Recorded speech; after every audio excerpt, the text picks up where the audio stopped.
ஜாதின்னு கேட்டாரு. ஜாதி சொன்னேன். நீ பாறைய மாத்தான் என்ன வன்னியர்கள் என்ன பெருசா நினைச்சுக்காத ஆசைப்படாதீங்க அப்படின்னு சொன்னது.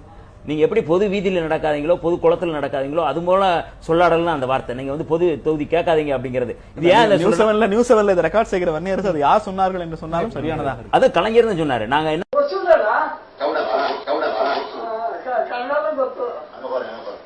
உங்கள மாதிரி ஆட்கள், அதாவது தாழ்த்தப்பட்ட ஆட்களா, தாங்கள் தாழ்த்தப்பட்ட ஆட்களா,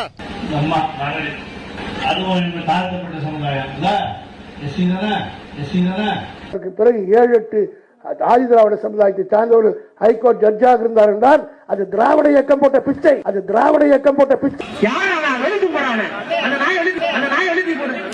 அதை செய்யாம சொல்றாரு மாநிலங்கள் செய்யுங்கன்றாரு.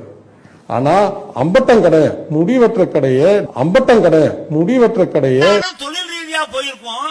ஆனா தமிழ்நாடு பூரா ரெட்டியார்கள் இருக்க அந்த ஜீவோ வச்சுதான் உங்களுக்கு கொடுத்துட்டு இருக்காங்க. 2 ஜீவோவும் நான் போட்ட ஜீவம், கலைஞர் போட்ட ஜீவம். அந்த ஜீவோ இன்னைக்கு தமிழ்நாடு பூரா பிசி வாங்குறோம்னா அதுக்கு அடிப்படை காரணம் இதுதான். இப்ப ஓபிசி வந்து பாபா சொன்னாரு வாங்கிடலாம், வாங்கிட்டா சந்தோஷம். அரசியல் வரும் போகும், அது அரசியல் நிரந்தரம் இல்ல.